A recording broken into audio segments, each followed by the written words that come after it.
પરમાત્માથી રંગાશે મારો આત્મા, પરમાત્માથી રંગાશે મારો આત્મા, પરમાત્મા બની જશે મારો આત્મા, પરમાત્મા બની જશે મારો આત્મા, થાશે પ્રભુનું મિલન વાત વાતમાં, થાશે પ્રભુનું મિલન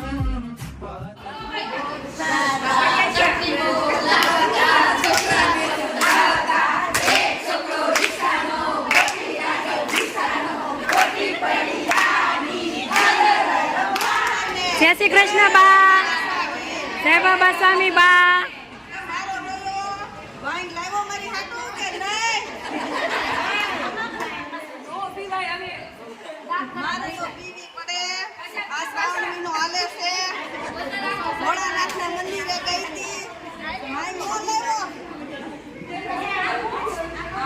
એ બા તમારે ભજીયા ખાવા છે?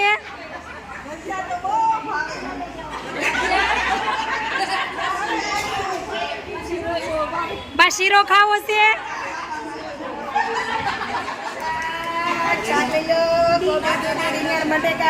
બેન ટમેટા નથી?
પાર્લર વાળા બેન હેરસ્ટાઈલ ના કેટલા લો છો? કેટલા બધા?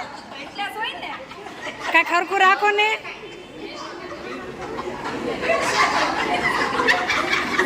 ઈ શું કરો છો બેન?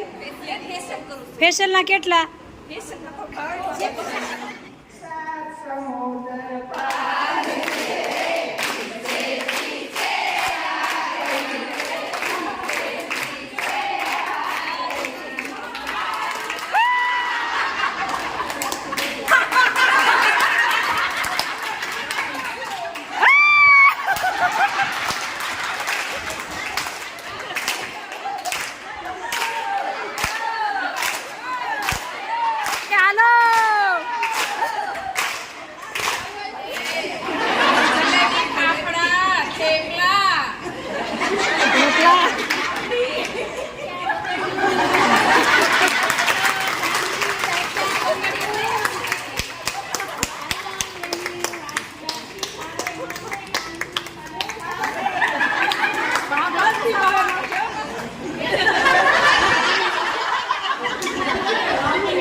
તાળીઓ પાડીશું.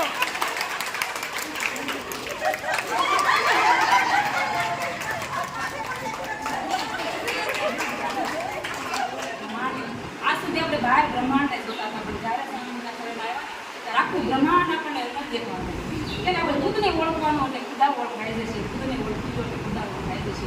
માનવ એટલે શું કે માં નવી નવી ધારણ કરતા હતા, વારે વારે જન્મ ધારણ કરતા હતા, વળી નવીમાં વળી જન્મ પૂરો થાય, વળી નવીમાં વળી જન્મ ધારણ પાછું નવીમાં. પણ જ્યારે આવા સ્વામીજી આવ્યા આપણે મોક્ષનો માર્ગ બતાવ્યો કે મોક્ષના દ્વાર સુધી હવે આપણો નવો જન્મ જ નથી લેવો, બસ છેલ્લો જન્મ છે આજે. આવા અનેક ફાયદા છે કે એક્સિડન્ટ ન થાય, મન શાંત થઈ જાય, શરીર શાંત થઈ જાય, એટલે ખરેખર આવા અનેક ધર્મના ફાયદા છે. જય આત્મેશ્વર. સ્વામીજીનું લક્ષ્ય શું છે? જ્યાં જે સ્વામીજી જ્યાં જે સ્થિતિએ પહોંચે છે, જ્યાં લઈ જવા માંગે છે, ત્યાં આપણા બધા આપણો લઈ જવા માંગે છે સ્વામીજી. આપણે એટલું કરતા નથી. આપણે આપણને શું કીધું સ્વામી? આવી ઘણા